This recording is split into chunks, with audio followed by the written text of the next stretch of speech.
प्रश्न नंबर 10 में त्रिभुज ABC में भुजा BC का मध्य बिंदु D है, तो सिद्ध कीजिए कि AB square plus AC square is equal to 2 in bracket AD square plus BD square. BC का मध्य बिंदु D है और आपको सिद्ध करना है AB square plus AC square is equal to 2 AD square plus BD square. Number 10 में हमें यह कह रहा है कि त्रिभुज ABC है। त्रिभुज सदिश का काफ़ी ज़्यादा योगदान रहा है किसी भी ज्यामिति के डिफ़िकल्ट प्रमेयों को सिद्ध करने में। ट्रिग्नोमेट्रिकल इक्वेशन जैसे प्रक्षेप सूत्र आपको प्राप्त करने में काफ़ी योगदान रहा है। तो उसी तरह से ये ज्यामिति का कंसेप्ट त्रिभुज ABC में पूछा जा रहा है सदिश विधि से, और त्रिभुज ABC में कह रहा है कि ये एक त्रिभुज है ABC,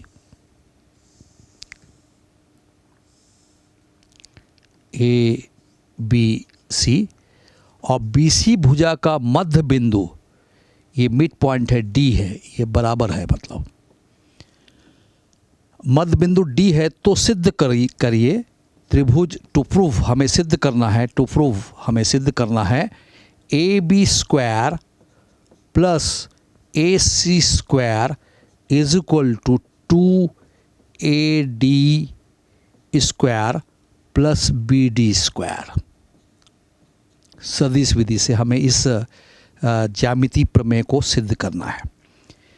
तो AD को मैं ज्वाइन कर देता हूँ। AD BC का मध्य बिंदु है, ये प्रश्न में दिया है।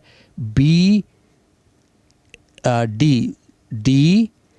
BC का मध्य बिंदु है।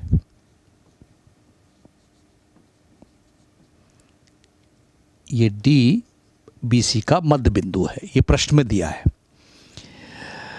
तो निश्चित रूप से यदि मैं A को मूल बिंदु मानते हुए A को मूल बिंदु मान लूं, मूल बिंदु मानते हुए बिंदु B और C का स्थिति सदिश, पोजीशन वेक्टर स्थिति सदिश क्या होगा, B मान लें और C मान लें। यानी इसको मूल बिंदु माना तो ये वेक्टर B है और ये वेक्टर C है, और प्रश्न के हिसाब से D मध्य बिंदु है। तो आपको पता है कि AD जो वेक्टर होगा इसको 1:1 में बांटता है, तो निश्चित रूप से वो AB प्लस AC/2 होगा, और ये B प्लस C/2 होगा। ये हमको समीकरण नंबर 1 कह दे। AD मैं जानबूझ से निकाल रहा हूँ क्योंकि प्रूफ में हमें AD चाहिए। अब मुझे BD चाहिए, तो B से D की तरफ हम दिशा लगाए। हमें BD वेक्टर कैलकुलेट करना है, और A को मूल बिंदु जैसा मैं ट्रीट कर रहा हूँ, मान रहा हूँ ये O है। तो निश्चित रूप से BD जो है OD यानी AD माइनस OB यानी AB। A को O जैसा समझो, तो D का स्थिति सदिश में से B का स्थिति सदिश घटा देंगे तो हमें BD मिल जाएगा। और आपको AD पता है AD क्या है समीकरण नंबर 1 में। B इसी के नीचे लिखूँ तो ज़्यादा समझ में आएगा। AD के नीचे AD का मान लिख रहा हूँ, देखिए B plus C/2 minus AB, हमने क्या मान लिया उसको, स्मॉल b वेक्टर। अब इस कैलकुलेशन को हम आगे बढ़ाते हैं, तो B plus C vector minus 2B vector upon 2। तो ये BD का वैल्यू हम कैलकुलेट कर रहे हैं, तो क्योंकि हमको इसकी आवश्यकता है तभी हम इस प्रश्न को प्रूफ कर पाएंगे। तो b ये माइनस b आएगा, b में से 2b गया तो minus b minus c upon 2, ये समीकरण नंबर 2 है। अब चूंकि हमें प्रूफ करना है A B square plus A C square is equal to A D square plus B D square, तो राइट साइड थोड़ा कॉम्प्लिकेटेड है, तो राइट हैंड साइड हम ले लें, वो है 2AD का स्क्वायर प्लस BD का स्क्वायर। इसलिए हमने AD निकाला है, और AD का स्क्वायर सीधा सीधा इसका स्क्वायर होगा, तो समीकरण नंबर 1 से ये 2 बाहर है, और निश्चित रूप से ये vector B plus vector C upon 2 का स्क्वायर होगा, ये कंप्लीट स्क्वायर होगा, इसका स्क्वायर यानी AD का स्क्वायर, और BD स्क्वायर यानी समीकरण नंबर इसको हमने 2 कहा है, और प्लस ये minus B minus C vector का बटे 2 है, उसका स्क्वायर है। तो हमें राइट हैंड साइड की वैल्यू 2 मिल रही है, और इसका स्क्वायर करेंगे तो ये आपको पता है कि ये B प्लस C का होल स्क्वायर है upon 4 plus minus B plus C है, चेक करेंगे, माइनस B प्लस C है, माइनस B प्लस C है, ये प्लस C इसमें से गया प्लस, तो यहाँ पर आप ध्यान देंगे कि माइनस B प्लस C है, तो ये हम इसको माइनस B प्लस C का होल स्क्वायर अपॉन 4 लिख लें।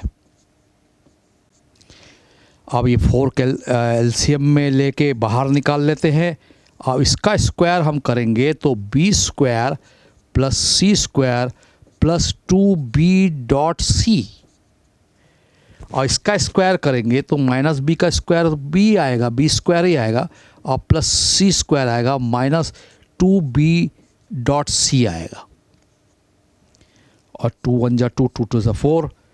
तो आपको मालूम है कि ये दोनों क्वांटिटी स्केलर है, अदिश राशि है, तो दोनों समान राशि होगी तो कट जाएगी, B स्क्वायर 2B स्क्वायर, 1/2 बाहर है, 2B square plus 2C square हमें मिला।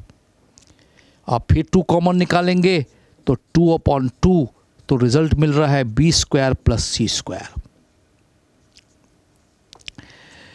तो इसके राइट हैंड साइड को लेकर हमको रिजल्ट मिल रहा है B square plus C square, right hand side is equal to हमको मिल रहा है B square plus C square, और B क्या है, AB यानी B वेक्टर का मापांक यानी AB का square plus C square AC vector यानी small c vector AC vector का स्क्वायर।